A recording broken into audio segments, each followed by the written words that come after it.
Good morning बच्चों, मैं संतोष कुमार अपने इस फिजिक्स के प्लेटफॉर्म पर आपके सामने पिछले 2 क्लासेस में जो मैंने आपको पढ़ाया था एंगुलर वेलोसिटी के कॉन्सेप्ट के बारे में। मैंने एक डिस्प्लेसमेंट से आपको वेलोसिटी तक का सफ़र तय करवाया था in polar form R and theta के टर्म में।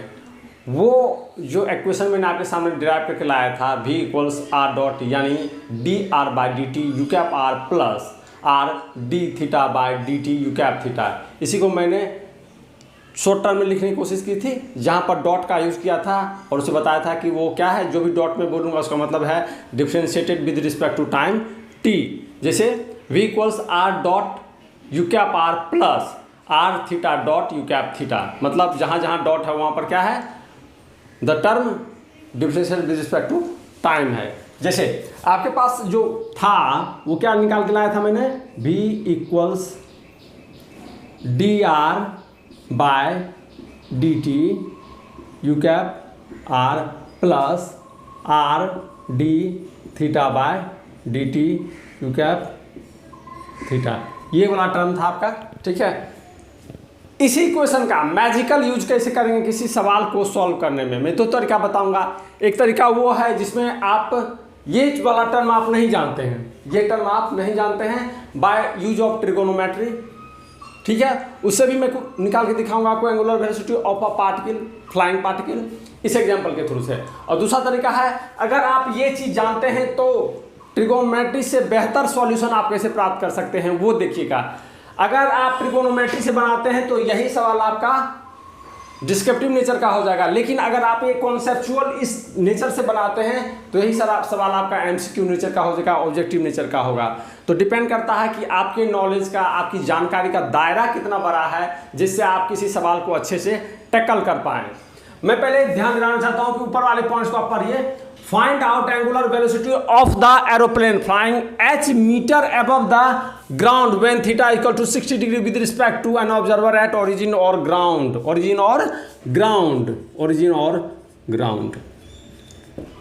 कहने का मतलब क्या, यह फिगर को ध्यान से देखिए। एक रेफरेंस फ्रेम मैंने चुना है जिसमें OX और OY आपका क्या है, हॉरिजॉन्टल और परपेंडिकुलर एक्सिस हैं, x axis y axis, 2 axis है। एक ऑब्जर्वर है, यहाँ पर कोई व्यक्ति है, राम श्याम घनश्याम, या आप अपना ही ले लीजिए एग्जाम्पल। ये बंदा यहाँ पर खड़ा है। एंगल ऑफ एलिवेशन आप जानते हैं, जब आप खड़े रहते हैं अपनी नज़रों को हॉरिजॉन्टल से ऊपर करके देखते हैं तो ये जो एंगल हॉरिजॉन्टल के साथ जो एंगल आप बनाते हैं उसे क्या कहते हैं, एंगल ऑफ एलिवेशन। और जब आप अपनी नज़रों को पैरेलल टू ये रखते हुए नीचे कर लेते हैं तो इसके साथ जो हॉरिजॉन्टल के साथ आपका एंगल का ये व्यू बनता है वो क्या कहता है, एंगल ऑफ डिप्रेशन बनता है। तो चलिए, ये है एंगल ऑफ एलिवेशन। अब हो क्या रहा है कि ये बंदा जो ग्राउंड ऑब्जर्वर है, ये बंदा एक एरोप्लेन को देखता है, ये बंदा एक एरोप्लेन को देखता है जो एरोप्लेन ग्राउंड से कैपिटल H मीटर हाइट पर क्या कर रहा है, हॉरिजॉन्टली उड़ रहा है या मूव कर रहा है, किससे, वेलोसिटी v से। एक बंदा जो ग्राउंड ऑब्जर्वर है वो देखता है कैपिटल H हाइट पर एक एरोप्लेन। कैपिटल H हमेशा कांस्टेंट रहता है क्योंकि ये जो एरोप्लेन है थोड़ी देर के बाद यहाँ आएगा, थोड़ी देर के बाद यहाँ आएगा, थोड़ी देर के बाद यहाँ आएगा, यानी हॉरिजॉन्टल मूवमेंट हो रहा है इस एरोप्लेन का, किसके, एक कांस्टेंट वेलोसिटी v से ये क्या कर रहा है, हॉरिजॉन्टली मूव कर रहा है। मैंने कुछ सवाल में विद कांस्टेंट वेलोसिटी नहीं लिखा है, आप समझ जाइएगा कि ये कांस्टेंट वेलोसिटी से मूव कर रहा है। तो दिया हुआ ये है कि कैपिटल H हाइट पर एक एरोप्लेन हॉरिजॉन्टली मूव कर रहा है, किधर, माइनस x एक्सिस की तरफ। किधर मूव कर रहा है, माइनस x एक्सिस की तरफ, क्योंकि आप जानते हैं आपका x एक्सिस इधर है और मूव कर रहा है एरोप्लेन इधर। तो इसका मतलब है इधर क्या है, माइनस x एक्सिस है। तो माइनस x एक्सिस की तरफ ये क्या कर रहा है, एरोप्लेन मूव कर रहा है। आपका सवाल ये रहा मेरी तरफ से आपके लिए कि ये किस एंगुलर वेलोसिटी से मूव कर रहा है इसके रिस्पेक्ट में। कहने का मतलब ये थीटा का पोजीशन अभी ये है, थोड़ी देर के बाद क्या होगा, एरोप्लेन अगर यहाँ आ जाएगा तो ऐसे बनेगा, थोड़ी देर के बाद यहाँ आएगा, थोड़ी देर के बाद यहाँ आ जाएगा, और जब यहाँ आएगा यानी इस एक्सिस पर आएगा तो ये 90 डिग्री दिखेगा, फिर एरोप्लेन इधर जाएगा, इधर जाएगा, इधर जाएगा, यानी ये theta with respect to time क्या हो रहा है, चेंज होगा। ये theta with respect to time क्या होगा, चेंज होगा। जैसे जैसे एरोप्लेन अपनी पोजीशन बदलेगी, ऑब्जर्वर का जो रे है एरोप्लेन देखने का वो क्या हो रहा है, ऐसे देखेगा, कुछ देर बाद ऐसे देखेगा, कुछ देर बाद ऐसे देखेगा। ठीक है। तो ये जो rate of change of theta होगा D theta by D T, यही तो आपका एंगुलर वेलोसिटी है और इसी को मुझे फाइंड आउट करनी है, इसी को मुझे फाइंड आउट करनी है। ठीक है, अब आइए यानी आप ये भी जो लिखा हुआ है यहाँ पर, इसको आप लिख सकते हैं V R U cap R plus V theta U cap theta. मतलब जैसे आप किसी कोऑर्डिनेट सिस्टम में लिखते हैं v equal to V X I cap plus V Y J cap plus V Z K cap लिखते हैं। आप किसी भी वेक्टर को आप इस 3 डायमेंशन में इस तरह से लिखते हैं। कोऑर्डिनेट सिस्टम के 3 डायमेंशन में किसी भी वेक्टर को लिखते हैं projection of the vector along the X axis into Y cap plus projection of the vector V Y along J axis into J cap plus projection of the vector along Z axis into K cap, इस तरह से लिखते हैं। उसी तरह से 2 dimension में आप अगर रहेंगे तो इसे आप मिटा देंगे तो जे तक रहेंगे। उसी तरह से यहाँ पर भी आर थीटा में हम क्या कर रहे हैं, क्योंकि हम काम आर और थीटा में कर रहे हैं तो हम इसको लिख सकते हैं V equal to V R U cap R plus V theta U cap theta. समझने में कोई दिक्कत है तो बताइए। मैंने 2 क्लास ली, इतने दिनों से मैंने वेक्टर पर आपको क्लासेस बताई। आई होप अगर आपने मेरी सारी वीडियो ध्यान से देखी होंगी तो आपको समझने में कहीं भी कोई दिक्कत नहीं होगी। तो जिस तरह से आप भी लिखें V R U cap R plus V theta U cap theta, ठीक है। चलिए अब लौटते हैं हम फिगर पर। आपका जब डेरिवेशन में v के लिए करवा रहा था तो ये हो गया आपका r, ये हो गया आपका r, यानी position vector of the aeroplane with respect to observer at ground O। तो ये हो गया r। अगर ये r तो ये वाला जो डायरेक्शन जा रहा है ये क्या हो गया, यू कैप r। ये क्या हो गया, यू कैप r हो गया, right. Increasing direction of r क्या रखते हैं, यू कैप r, और perpendicular to U cap r क्या करते हैं, यू कैप थीटा को रखते हैं पर increasing direction of theta. U cap theta का क्या क्या डायरेक्शन होगा, यू कैप r के परपेंडिकुलर होगा। यू कैप थीटा का डायरेक्शन यू कैप r के परपेंडिकुलर होगा पर increasing theta, but increasing theta. तो थीटा किधर इंक्रीज कर रहा है, इधर इंक्रीज कर रहा है, तो इसका मतलब यू कैप थीटा का डायरेक्शन किधर होगा, ये होगा यू कैप थीटा का डायरेक्शन, ये हो जाएगा आपका यू कैप थीटा का डायरेक्शन। मैं बार बार कह रहा हूँ आपको फिजिक्स इतनी इंटरेस्टिंग लगेगी कभी आप भूल नहीं पाइएगा। और आपकी अगर फिजिक्स बहुत बेहतरीन है तो डेफिनेटली मैथ बहुत बढ़िया होगा, because mathematics is a tool of physics, ठीक है। तो ये हो गया आपका ये फंडा, ठीक है। तो आप देखिए ध्यान दीजिएगा, ये अगर थीटा तो हॉरिजॉन्टली ये जो है एकांतर कोण बोलते हैं आप, ये देखिए ये भी थीटा, ओके। ये थीटा, सॉरी मैंने इधर डाल दिया, ये थीटा तो ये भी एकांतर कोण से थीटा।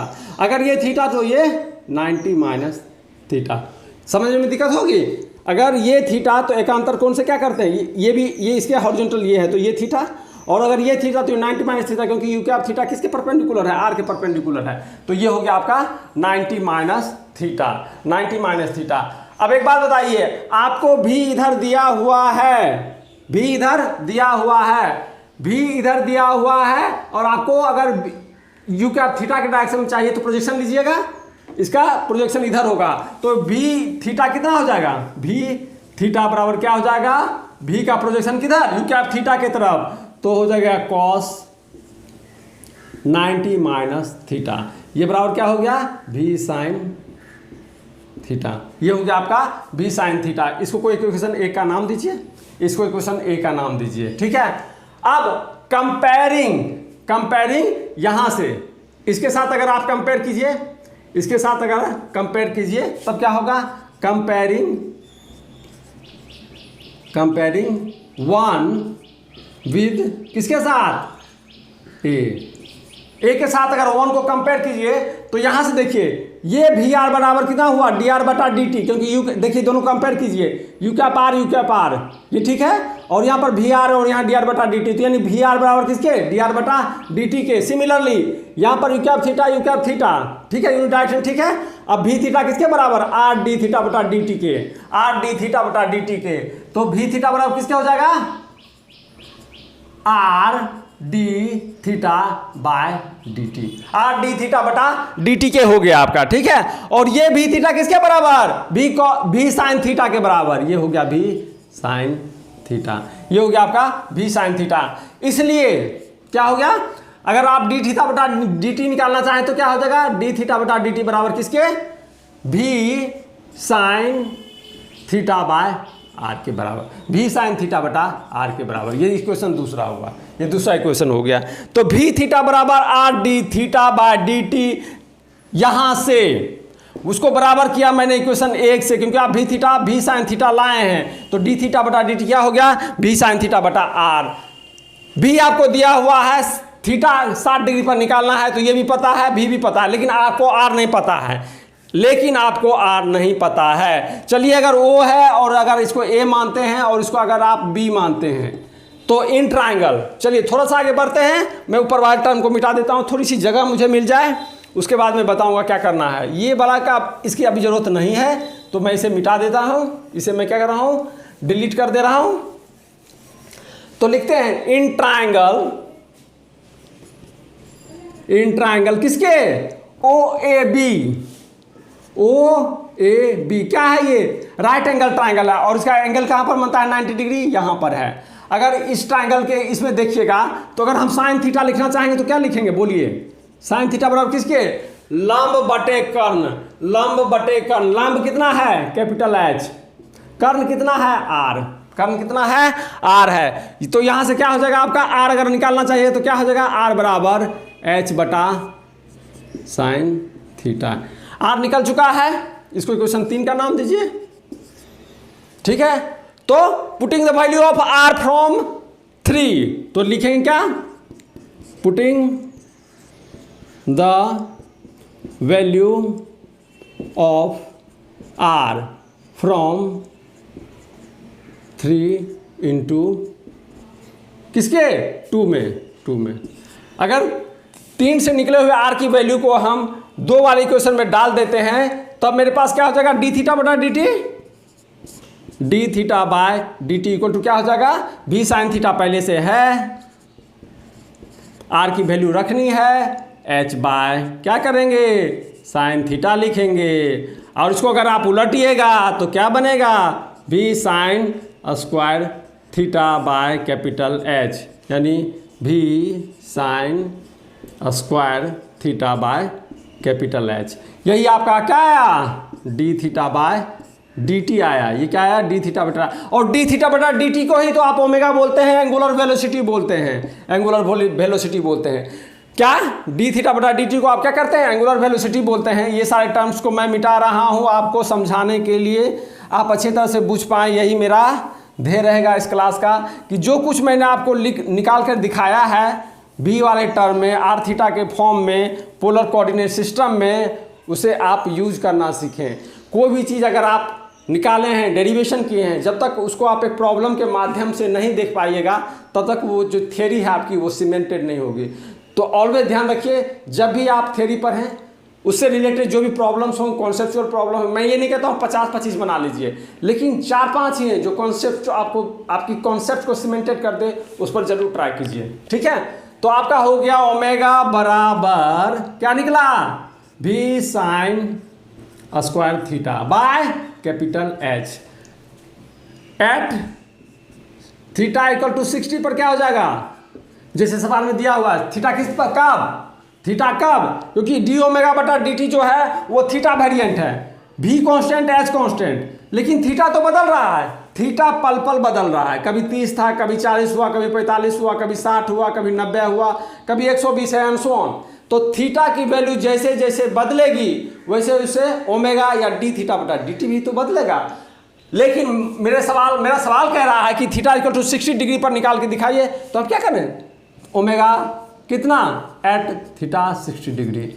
लिखने का सिर्फ एक तरीका है कि ओमेगा किस वैल्यू पर निकाल रहे हैं, तो लिखिए भी बाय एच, तो कॉन्स्टेंट है रहने दीजिए, साइन 60 डिग्री का क्या, स्क्वायर, भी बाय एच, साइन 60 डिग्री कितना होता है, √3/2, साइन 60 डिग्री √3/2 का स्क्वायर कीजिए, कितना बनेगा, 3v/4h, 3v/4h। तो आपका ओमेगा निकल के आया कितना, 3v/4h, 3v/4h। तो ये था इसका एक सॉल्यूशन, थियरी को सीमेंटेड करने का एक तरीका, एंगुलर वेलोसिटी प्राप्त करने का एक तरीका।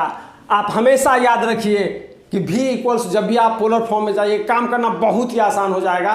इसी पोलर फॉर्म को, आर थीटा के फॉर्म को कभी कभी हम क्या करते हैं एन और टी के टर्म में लिखेंगे एंगुलर वेलोसिटी के। और सारे सवाल में अगर आपको रिवाइज करवाऊंगा तो उसमें आप देखिएगा एन और टी के टर्म में यही सेम टू सेम, जहाँ पर आर और हम थीटा लिख रहे हैं वही टर्म बदल करके हो जाएगा एन और टी, जहाँ एन स्टैंड फॉर नॉर्मल और T stand for tangential. Normal और टेंजेंशियल जो होता है एक दूसरे के परपेंडिकुलर होता है, तो वहाँ पर हम यू कैप एन लिखेंगे, यू कैप टी लिखेंगे। यहाँ पर हम लिख रहे हैं यू कैप आर और यू कैप थीटा, तो वो हो गया नॉर्मल टू टेंजेंशियल फॉर्म। ये पोलर में आर और थीटा का फॉर्म, कार्टेशियन में एक्स और वाई का फॉर्म या आई और जे का फॉर्म। इस क्लास में इतना ही। वीडियो में कुछ भी अच्छा लगे लाइक शेयर सब्सक्राइब कीजिए, चैनल को सपोर्ट कीजिए। आपके सपोर्ट की मुझे बहुत ज़रूरत है, मेरे उत्साह को बहुत ज़रूरत है। Thank you for watching the video.